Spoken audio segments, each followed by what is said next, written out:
Welcome to That Sounds Terrific in the 585. Join hosts Nick Koziel and Christine Green as they spotlight the incredible leaders, visionaries, and innovators shaping Rochester and the 585 community.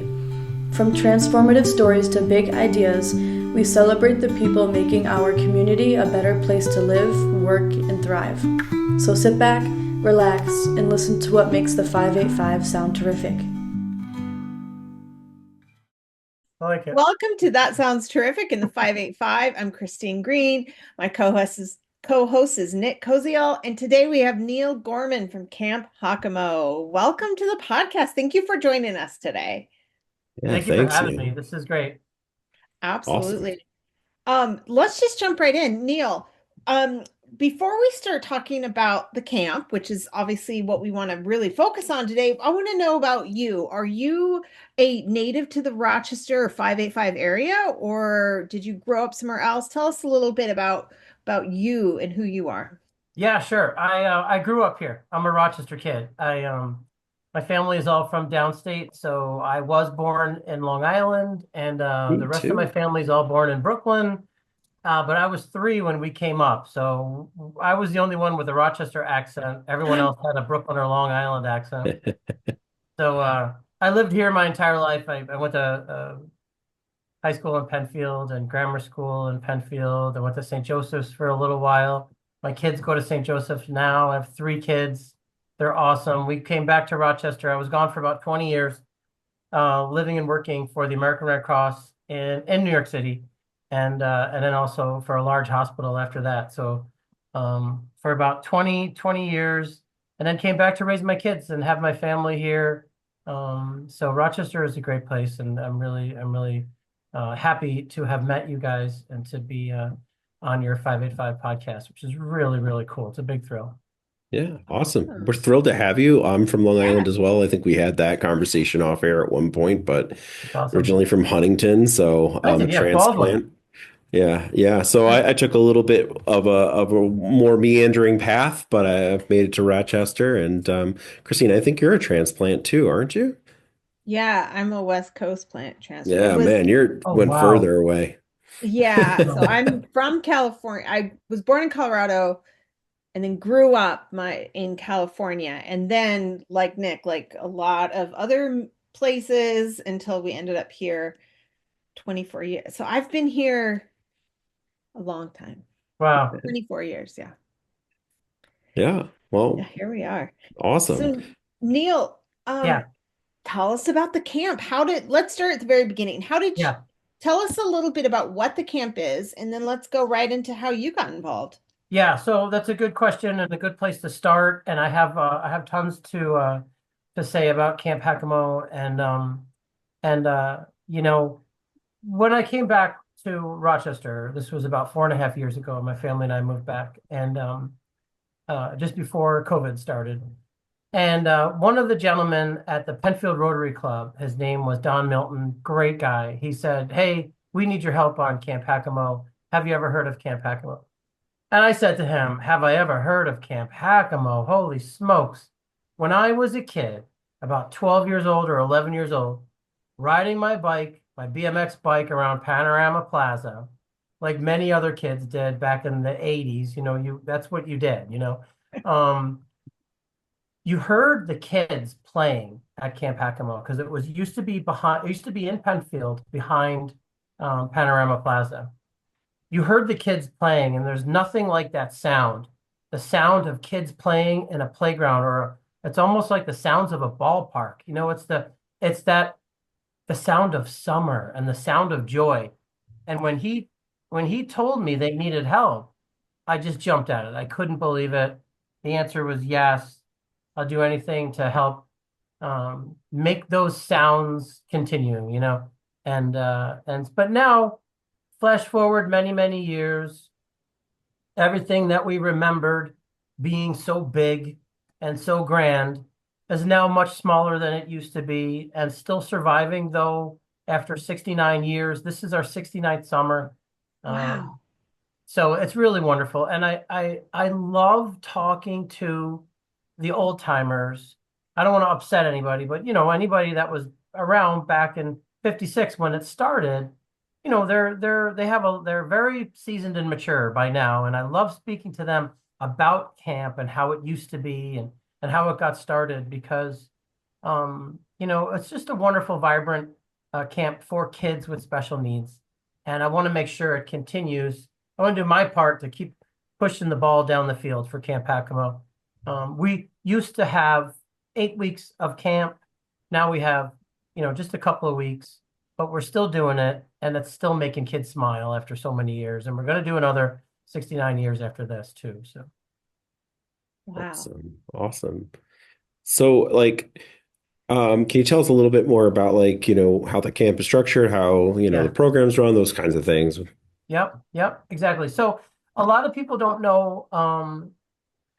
Going back to growing up in Penfield, I was just a kid who ran out of the house in the summer and jumped on my bike and took off um, against my mother's wishes.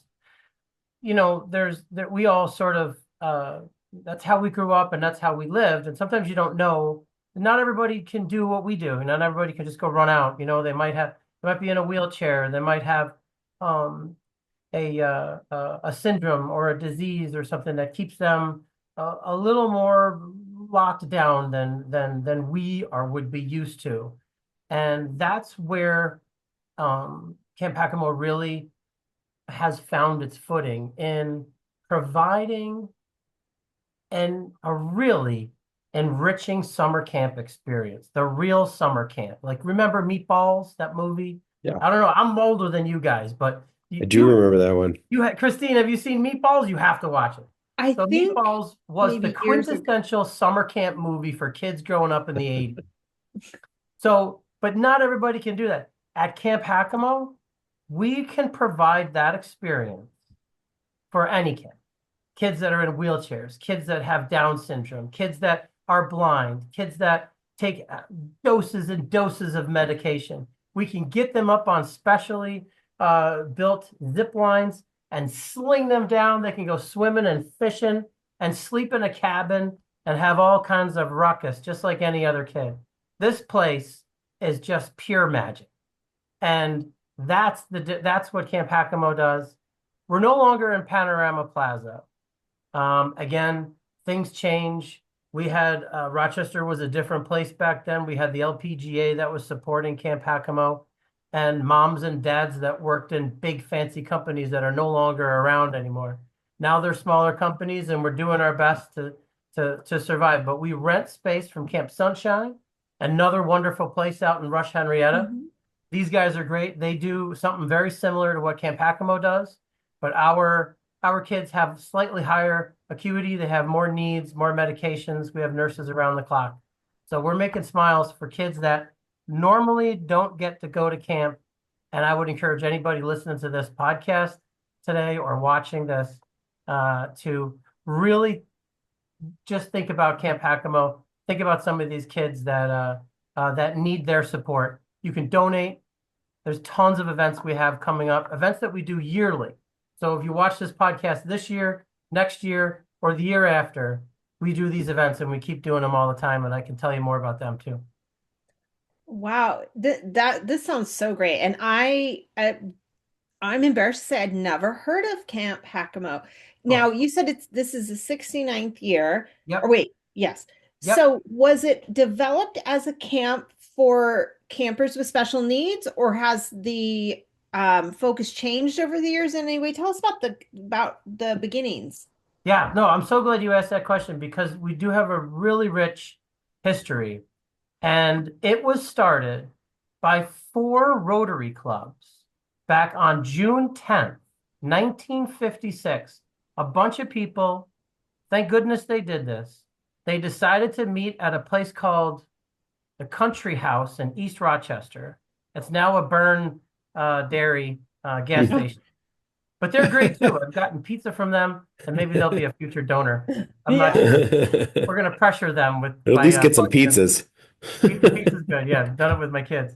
But they met at the Country House, the East Rochester Rotary, the Penfield Rotary, the Pittsford Rotary, and the Fairport Rotary. They all met, and they decided they wanted to do something amazing for the community. Besides the projects they were already heavily involved in. They wanted to do something for kids with special needs because there was a high need at that time for services for kids. You didn't have all of the services that we have now back then. And they created Camp Haccamo. And somebody donated land behind Panorama Plaza. Thank goodness for that kind-hearted person who donated all that property. And they set to work building the camp with fundraising. They created a partnership in the early days with the LPGA. And, so back then those were, the roaring 50s for Camp Haccamo, when you had, hundreds of thousands of dollars of fundraising money coming in. And we no longer have that. I don't think anybody does really. But we do have a foundation that was built with those dollars that we're pulling money from little by little as the years go by. So it was started by Rotary. These members grew into about 20 members over the years, and now we're down to about 10 or 12 Rotary members, because Rotary groups, like a lot of volunteer groups, are downsizing as well, just like companies are. So that's just a little bit about our history, and I'm really glad that you asked me that question. It's good. It's a good group to be part of, so I love talking about it. It sounds wonderful. Yeah, and so I do want to hear about some of the events that you guys do to kind of fundraise and support the camp, but also some of the people that listen to the podcast don't have the funds to maybe like give a lot. I know every little bit helps, but are there other ways that like people can volunteer or get involved with the camp? Can you share a little bit about that? Yeah, absolutely. So for if somebody doesn't have dollars to contribute, you're absolutely right. They can contribute their time and energy by volunteering.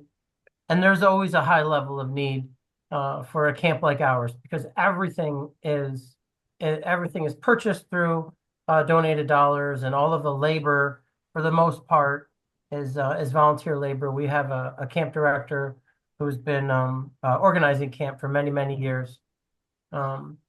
But we do have needs. We have wish lists. There's products that the kids need in camp, like toothpaste.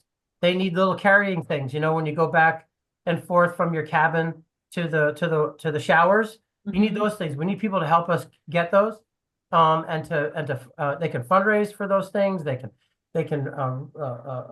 make them if they want. People do all kinds of stuff for Camp Haccamo. We have a great garden. We have a railroad. I mean, there's so much we can talk about, so much we can do. We have the Camp Haccamo Railway, which is classic. It's historic. It's iconic. Go to our website. You can see pictures of it right on the top of our website. Go to our Facebook page, and you can see videos of the railroad. And that was the railroad broke down over the summer, and the great guys that own Wickham Farms came out and fixed it for us. These guys are great. So yeah, there's a great need. There's groups. We have a volunteer committee, a volunteer board. So we want people to serve on that board. We want people to tell us their stories. The camp's been around for 69 years. There's a lot of new people. There's rollover all the time because it's a Rotary group. So we don't want to lose that history. So if anybody's been touched by Camp Haccamo in any way, I want them to tell their story to us, share it with us, so we could share it with the wider community.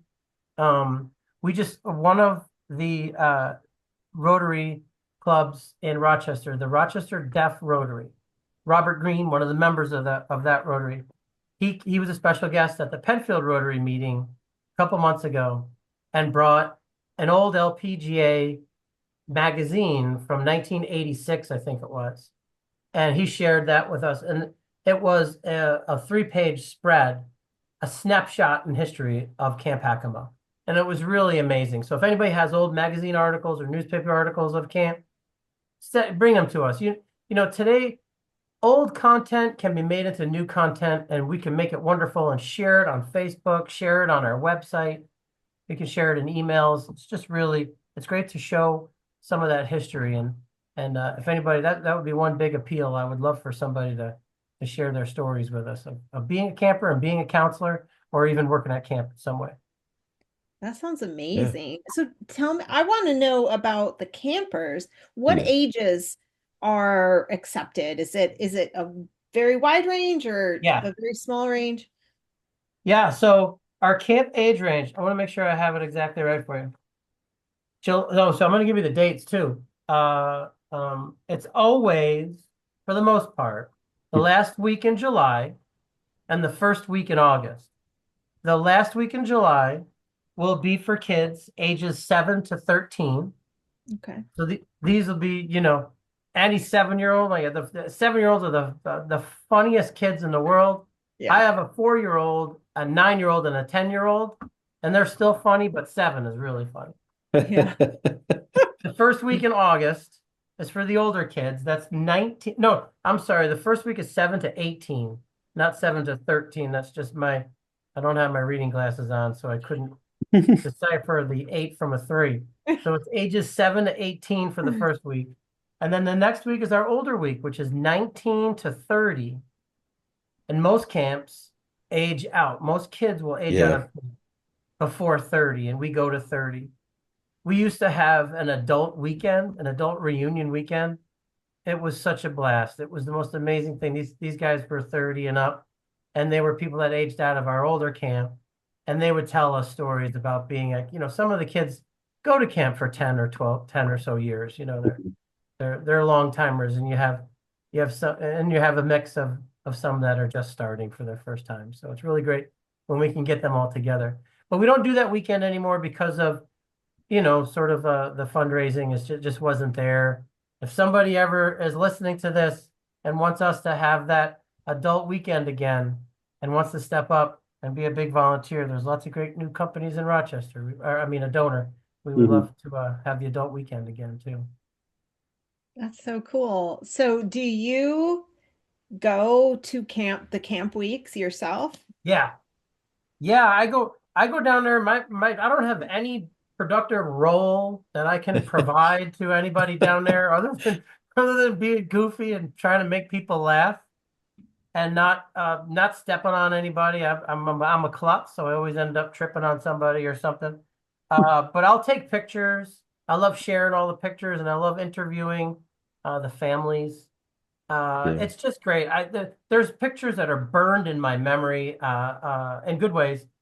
Kids that are just in awe, and they're going, "Oh my gosh," like that. Have you ever seen a 4th grader or 5th grader score their first basket in basketball? It's amazing. If you've seen that look on a kid's face, that's the look of camp. It's catching, it's exhilarating, and it really makes you feel great about life and what we can do to help other people. It's a look like nothing else, like a kid having fun at camp. The smiles are the biggest smiles you've ever seen. Neal, can you share, you talked about stories and things that highlight and the memories that are made there. Can you maybe share one or two of your favorite stories? Yeah. My favorite story ever in the entire world when it comes to camp. There's a lot of these stories are also in a video on our website. Again, we're smaller than we used to be. We don't have the money for nice videos anymore, but there's some old ones that we're still recycling because they're wonderful and they give a little snapshot of what camp is like. But my favorite story is the story of the gentleman in Greece who organizes our annual car show. It's an annual event. We do it every year at the Grease Ridge Mall. I think it's now called the Mall at Grease Ridge or something, but the old Grease Ridge Mall, which is huge.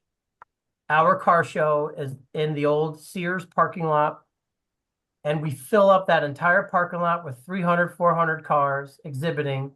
There's monster trucks, there's motorcycles, there's the only thing I could think to call them are like those old jalopies. I don't know. They pull in the craziest things, like that grandpa casket from the Addams Family. Remember that car?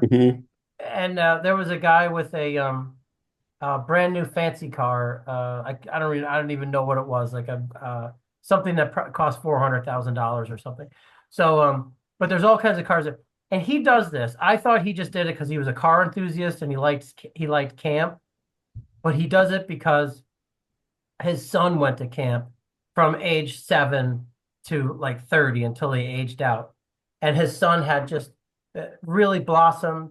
His son, camp brought out, some creativity in his kid that didn't come out at home. It didn't manifest itself at home. But when the kid was at camp, he was a little more jolly and a little more happy and the more explorative, and he developed confidence that he always talks about, the level of confidence his son developed at camp. And this gentleman had such a great time at seeing his kid grow and expand his experiences at camp that he decided to just do these auto shows for us. We make about $20,000 with the auto show and his hard labor, and we all pitch in as much as we can, but it is a labor of love, and it's thanks to him that it's possible. And what we draw from our foundation, I don't know, a couple $100,000 a year. So every little bit helps. This helps greatly, tremendously. There's another family that I really love. It's probably my second best story. And this was just the family from a couple of years ago that their kid, he was 12 years old, and they were very worried. It was the first time he was going to be away from them at all. The first time they were ever away from him in 12 years since they adopted him. They were worried they were going to get the call like, oh, your son is disruptive and he's not having a good time, and he wants to go home. And so they were worried about that call, that they stayed nearby at camp. They stayed in the campground near camp just so they didn't have to drive, an hour or so to get their kid when they got the call. But the beauty of Camp Haccamo is they never got the call. And the family had a great time camping by themselves. My third best favorite story. I love these people. These people are great. They went to Vegas. They needed a break. Yeah. The parents needed a break. They hadn't had a break. Not that they don't love their kids. They love their kids. But it's 24/7 with some of these. I don't know if you guys have kids. I have kids, but sometimes you're exhausted. You're just exhausted. This family unabashedly told me they went to Vegas. They were like, Neal, this is the best thing ever. We went to the casinos in Vegas. My husband and I hadn't been away in 10 years. Yeah. And it was just, that's what this is all about. It's a good thing they didn't get the call. Yeah. It's a good thing they didn't get the call. Yeah. But that's what this place does. It's pure magic. It helps kids develop confidence. It helps them develop their experience base. Number one, where else can you go and learn and also zip line? That's pretty cool. Even if you're in a wheelchair or have disabilities of some type. So, and it also gives the parents, some comfort knowing that their kids have 2-to-1 care. There's tons of people there taking care of their kids. Wow. Their kids are safe. Their kids are totally safe. So that the parents can chill for a little while, go to Vegas, go to Cape Cod, I don't know, go to Grease Ridge Mall. Who knows? There's so much they can do. It's enriching everybody's lives. It's making everybody smile. It's just pure joy. I know I've said that a couple times already, but it really is. It's awesome. Those are my 3 favorite stories from camp. Yeah. No, it's absolutely awesome that you have this experience for the kids, and you keep on bringing in joy. And then you do mention, like, we've had a couple other prior to becoming That Sounds Terrific in the 585. I've had a couple other camps come in and talk about other experiences, and that's something that even some of them have like respite services for the family, because that's part of it too. Like, in order to take care of your family and have, a flourishing family, a lot of times you need a break. You needed a chance to unwind and know that your kid is doing really well and is safe. I mean, even the like, I hate to call it like the typical family that sends their kid off to camp, like you're so busy worrying about them, right? And it's great to have a service like this that not only gives kids that can't go to other camps the experience, but also helps families be assured and be supported in the knowledge that they're not only getting the best care, but they're also having the time of their lives, right? So that's awesome. Yep. Where do you see, like, you've had a rich history, you've had some, like, it kind of sounds like some ups and downs as far as, like, having a huge physical space, and now you have more of a, like, a 2 week window that you do. Like, where do you see this Mm. camp going in the future? What are the sights set on? Yeah, I'm glad you asked that question because that's really important to us because we want to solidify our future for camp. And we are having that conversation. And just over the summer, we had a group come in called Kaleidoscope. Mhm. It's a group that comes in and they look at, you know, specifically summer camps, how they operate, what's the future look like for them, help us brainstorm some opportunities to grow. What happens if we do what we're doing for the next 60, 70 years? Will we be able to do what we're doing for the next 60 or 70 years? Do we need to make some changes to increase our survivability, our penetration out into the community? What can we do to raise more? I mean, it's not just about, what can we do to raise more money? What can we do to serve more kids? That's very important, but it's what can we do to make sure we survive so we can continue to do that? That's Yeah. the toughest thing right now because we have a foundation and we keep drawing from it. And the people that run that manage the foundation for us, they're doing their due diligence, every day, and they're telling us, how many years we will last, if we withdraw at a particular rate. A lot of the stuff is unfortunately driven by the financial markets. It's driven by stability in the investments. So there have been ups and downs with camp, but we want to do is be able to last a long time. Mm. And so one of the things that we've come up with is perhaps actually increasing the services that we provide. It's one of the things that we're brainstorming right now. What services can we provide that might be beneficial to our community? It's a specific niche community that we serve. It's one with great need. It's one where the families don't always have a ton of money. It's a community where, in many ways, and many of the people in our community, they're not getting money that pays for respite services for them or their kids or anything like that. Some people have access to these dollars, but a lot of our community does not.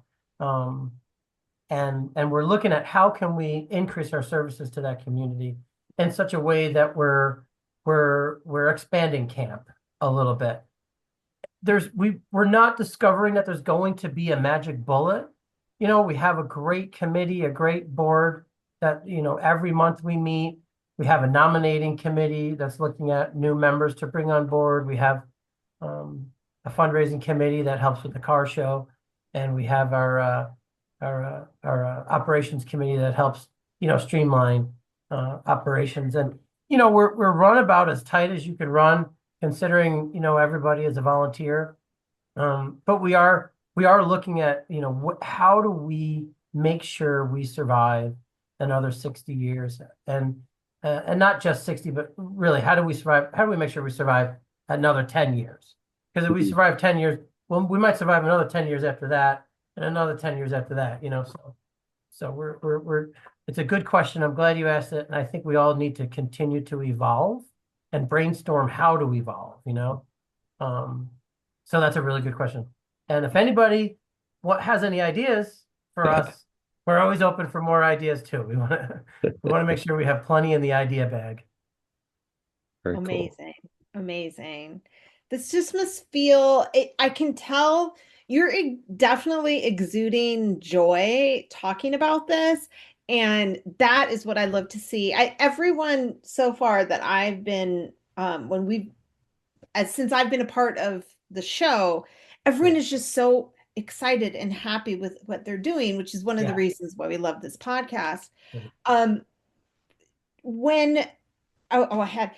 want to, this is a kind of a very specific question, but I also am the editor of Upstate Gardener's Journal, which is part of the 585 family of magazines. So to know that you guys have a garden in there, huge garden. Tell me a little bit about that. Just because I would love to. I just heard garden and I had to go there.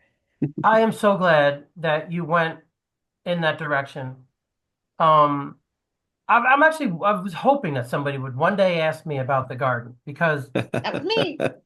No, seriously, it sounds silly, but when I walk around that garden, the garden first off is in the inner area where the train tracks are. So there's a Camp Haccamo train, there's the platform, and the kids get on the train and they go for this wonderful train ride. And I'll never forget the first day I went out there, there was like some kind of falcon flying around the garden and it's doing the whole like, the whatever that falcon noise is that they make. And then Hmm. he lands on one of the tunnel. There's a tunnel for the train, and he lands on that tunnel. And I'm looking around, I'm just thinking, boy, this is just pure heaven out here. And then walking around the garden, I see it's almost like I don't want to say like it's a post-apocalyptic world, but it is, it's not maintained and kept up like it used to be back in the old days. So what you'll see is there'll be a giant rock garden that somebody tended to very carefully, maybe 20 years ago, but not now. And then there's another garden where somebody planted wonderful figures, like a big smiley face, or they have a cow, or there's a dog, or there's flowers that somebody made out of wood, and that would be sort of the focal point, and then things decorated around it. There are about in the whole garden inside the tracks, there's probably 12 or 15 mini gardens. And these mini gardens are all probably, they're upwards of like 15, 20 feet wide by another 15 or 20 feet long. You could have a field day with these gardens, and there's 15 or 16 of them. It's pure heaven. If anybody wanted to make an impact in a gardening way, the sky is the limit with the space that's there. We used to have volunteer groups that would come out Earth Day, Make a Difference Day, all of these days in the summertime, the United Way's Day of Caring. Yeah. But, there's only so much people can do. It's large groups can like throw down some mulch and everything, but you really need we need someone who is a gardener, wants to make that garden shine again. So it's Well, really wonderful. maybe I hope I'll put some feelers out. I have some ideas. I can send you pictures too. Okay, that's good to know. That's good to know. Maybe I have some ideas. We'll talk about that. Maybe I'll send you an email. But I think Sure. to me, gardening brings joy. It brings real healing. I mean, that is such a buzzword, right? Right now is, oh, I'm healing. But it's true. It really is true. And to know that so let me rewind a little bit. When I was a kid, I didn't go to camp. I went to a science camp for Yeah. 1 week, like in 5th grade in the West Coast. Is very different than traditional summer outdoor camp. And when my kids were young, they're not young and they're in their 20s now. They were doing arts camps, writing camps, historical camps. They were not out. If you even threaten them with an outdoor camp, they'd be like, "Oh God, we'll just melt and die." So I never really got to experience that with them either. But to know that kids of different abilities have access to a garden where they can not only enjoy it as a visitor and a camper, but as kids who can get their hands dirty. So tell me a little more. Do the kids get in there and do gardening with volunteers? I'm writing this down, and no, I don't know if they do. I think the gardens are primarily and were a your typical garden that we put together, and it looks nice for the kids when they go around in the train. But I see where you're going with this, and I absolutely love that idea of opening up the garden to the kids. Why not? That's a wonderful experience, just like zip lining is. I mean, some of the camp activities, I don't see why you can't add that to any of the other camp activities. They have dances and proms and archery and everything. Let's have gardening. I'll find out for sure if they do or they don't, but either way, I think it's a wonderful idea. Well, I thanks. Yeah. Here I am. Here I am. I'm an idea person. Yeah. Yeah, but I think gardening, I have seen many people from very young people to older people work in gardens and learn about gardenings. And I think that you could definitely accommodate different abilities in a garden setting where whether that means if someone is in a wheelchair is doing something in their lap with sorting seeds or what have you, or if someone who perhaps is nonverbal, you can, that's very, you show them to get your hand in the dirt, pull a bulb out. So anyway, I think it's a beautiful thing to have a garden. Maybe the kids can jump in and do a little gardening, and it doesn't even have, maybe even if it's just a little plot. There I am. There's my egg. Yeah. I love that. Yeah. Yeah. No, I mean, and that my mind gears are spinning too. I'll definitely off the air to talk to you about a couple different things. But one thing that jumps into my head is like landscape design. You know, it's a college program at a couple universities. And I know, like speaking from working from a university, having to find community partners and businesses to work with, I'm pretty sure that there would be, you know, even like a senior design project or something that needs to kind of take place. And maybe you can have students assess and look and see how to make those things accessible and like how to maybe even do some of the work, you know. The other thing is a Boy Scout. Maybe you select one, you know, one parcel and you have it as an Eagle project, you know.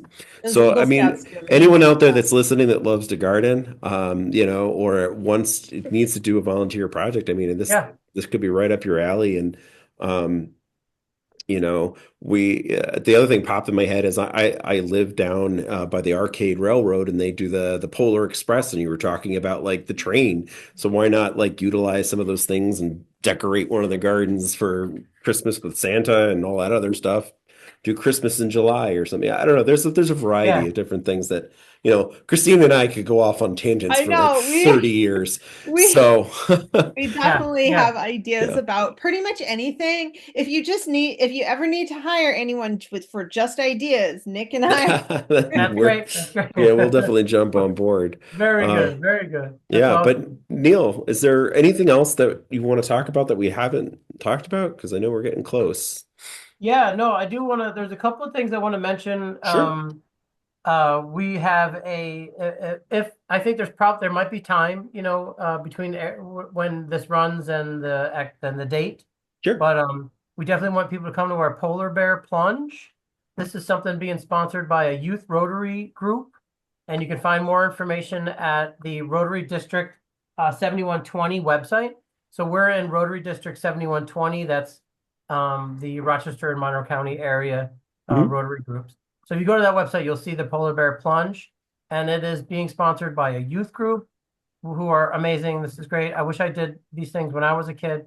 But all the proceeds go to support camps in the Rotary. There's 4 or 5 camps in our district that serve kids with special needs, and the money goes to support them. And then the next thing I would say is we need all the sponsorships and support we can have at our car show. If you have an nice old car in your garage, a Camaro or something, you don't even have to drive it over, tow it over. If you have an old Model T Ford, bring it over to the car show. But when is the car show? It's in Greece, and it's in June every year. It's always the first weekend in June every year in Greece. We need people to sponsor all of my car dealerships out there. We need you. If you could come. Last year, we started to get a lot of these hot rodding groups on Facebook. They are so much fun. They get all their friends in their cars together, and they sit around in their beach chairs, and they have the best time. Speaking about beaches, a Volkswagen club came last year, and they have the Volkswagen, classic old Volkswagen van with the surfboards and everything. It was just the coolest group. They were really cool. It was amazing. We had a family friend that has a son that's autistic, and they wrote or talked to the Monster Truck Club in the area, and they came for his birthday, and they drove these monster trucks through, and he got to go up and check one out and all this stuff. Wow. So it sounds like they're very into, you know, not to give you more ideas and more things to do, but it sounds like they're very supportive of things like this. So, and especially since when I look out, just check Facebook to see, and I'll see if I can grab that for you. Like maybe that contact for my friend. Yeah. And not to sound cornball, but I have that tendency, so I'll just go for it. Oh, no. Sometimes the world is a difficult one to live in for a variety of reasons, but doing this show, and today is a perfect example. Every time I do one of these shows, even if I have to immediately jump off and go and work, I am so uplifted. So thank you. Like your enthusiasm is phenomenal. And I can say that about almost every single one of the guests, at least I've been a part of. So thank you for bringing that to us and to the community. Yeah, thank you, Neal. Thanks for having me. Awesome. This has been a great experience sharing Camp Haccamo with you guys. And I do hope that everybody who learns about camp is uplifted, and that's some energy that we want to keep moving down. We just want to move the ball down the field, and you need energy to move it down the field, and you've made my day. So by saying that, so thank you. Thank you for joining us for another episode of That Sounds Terrific in the 585. Check out our website, www.thatsoundsterrific.com, to see a full list of episodes and learn more about our hosts, Nick Koziel and Christine Green. Be sure to find us on your favorite social media platforms or podcast listening service by searching That Sounds Terrific, and feel free to give us a 5-star rating if you enjoy our show. Until next time.